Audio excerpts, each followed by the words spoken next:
What if the most dangerous titan in the MonsterVerse isn't actually hunting humans at all? What if everything we saw in Monarch, Legacy of Monsters Season 2, Episode 2, the chaos, the attacks, and the terrifying appearance of Titan X was never about destruction, but about protection? Because hidden beneath the explosions, the scarab attacks, and Monarch's desperate attempts to survive, there's a much deeper secret forming in the MonsterVerse mythology.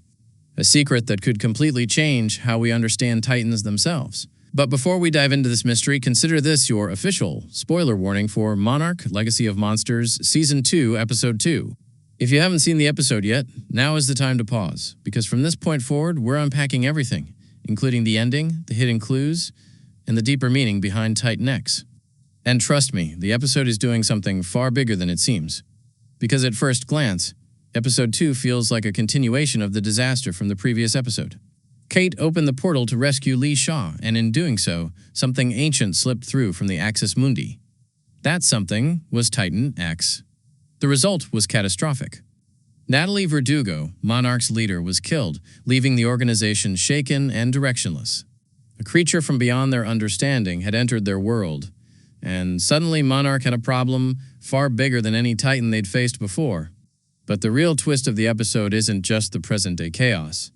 It's the past. Because while Monarch struggles in the present, the episode quietly takes us back decades earlier, to a strange, mysterious village where Lee Shaw and Keiko are about to uncover one of the MonsterVerse's most unsettling secrets.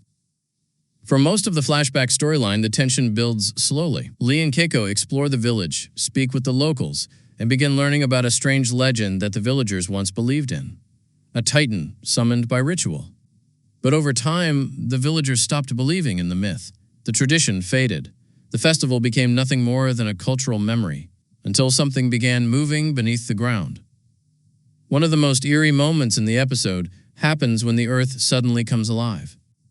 Hundreds of scarabs begin emerging from beneath the soil, crawling across the land in a massive swarm, and they aren't attacking. They're running towards something. Lee and Keiko quickly realize they're in danger as the swarm races past them, nearly trampling them in its desperation to reach the ocean. Then, the truth finally emerges. Out of the water rises Titan X. The moment is brief, but it's incredibly important. The Titan doesn't arrive like a random predator. Instead, it behaves almost like a guardian. When it lashes out toward the humans with its massive tentacle, it doesn't seem to be hunting them. It's defending something, the scarabs. That single moment completely reframes the mystery of this Titan, because instead of existing as a solitary monster, Titan X appears to have a deep biological connection to the swarm. The scarabs weren't fleeing, they were returning to the Titan that protects them. And this is exactly where the episode becomes fascinating. Because in the present-day storyline, Lee Shaw realizes something most people completely missed. Back on the Monarch ship, the team has captured a single scarab, the same terrifying creature that brutally killed a nurse earlier in the episode. Despite its small size, the scarab proves to be incredibly lethal, leaving a trail of blood and chaos wherever it goes. But Shaw doesn't see it as a threat. He sees it as bait. Remember what the flashback showed us. Hundreds of scarabs rushing toward Titan X, and the Titan rising to defend them. So Shaw takes a risk that could easily get him killed. He uses the scarab to lure Titan X away, and sure enough, it works. When the scarab emits a strange sound, Titan X immediately changes direction and begins moving directly toward the Monarch ship. Not to destroy it, not to attack humans, but to retrieve the creature. This is one of the most important clues the episode gives us. Titan X doesn't behave like an uncontrollable monster. In fact, the Titan shows remarkable restraint. Even when Lee is standing directly in its path, Titan X doesn't go out of its way to kill him. Its focus is singular, the scarab. And when Shaw throws the scarab into the ocean before the Titan reaches him, the creature abandons the chase entirely. That decision tells us something profound. Titan X isn't acting out of rage. It's acting out of instinct or maybe even responsibility, which raises a massive question about the MonsterVerse itself. Are Titans truly monsters, or are they guardians of ecosystems we barely understand? Because if the scarabs and Titan X share some kind of symbiotic relationship, it means this Titan may not just be protecting them. It may need them. Perhaps they guide it. Perhaps they feed it. Or maybe they serve as scouts, spreading across the land while the Titan watches from the ocean. The show hasn't revealed the full truth yet, but the connection is undeniable. And while this Titan mystery unfolds, the episode quietly develops another storyline that's just as complicated: the emotional tension between Keiko and Lee. Their relationship has always been messy.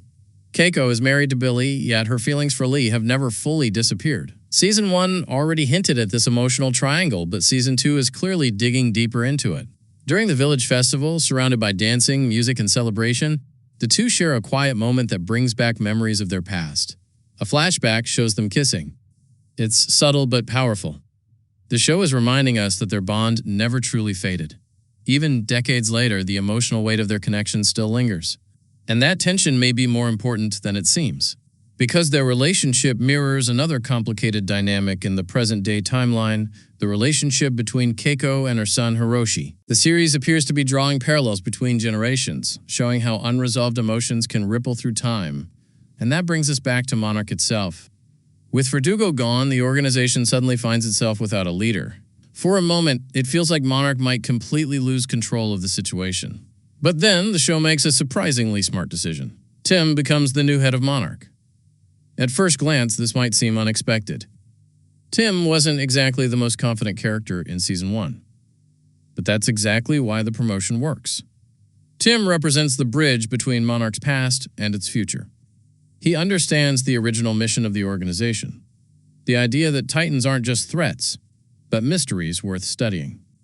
At the same time, he also understands the modern version of Monarch, one that relies on technology, surveillance, and defense. In other words, Tim might be the only person capable of balancing science and survival in a world where Titans are becoming more active than ever. And that's what makes Episode 2 feel like the beginning of something much bigger. The MonsterVerse isn't just introducing a new Titan, it's expanding its mythology. Because Titan X might not be a villain at all. It might be the first clear sign that Titans operate within complex ecosystems we're only starting to understand. And if that's true, then humanity's biggest mistake might not be fighting Titans. It might be misunderstanding them. But now I'm curious what you think. Is Titan X a protector of the Scarabs, or something even more mysterious? And what do you think Monarch is about to discover about the Titan ecosystem? Let me know your theories down in the comments. I read as many of them as I can.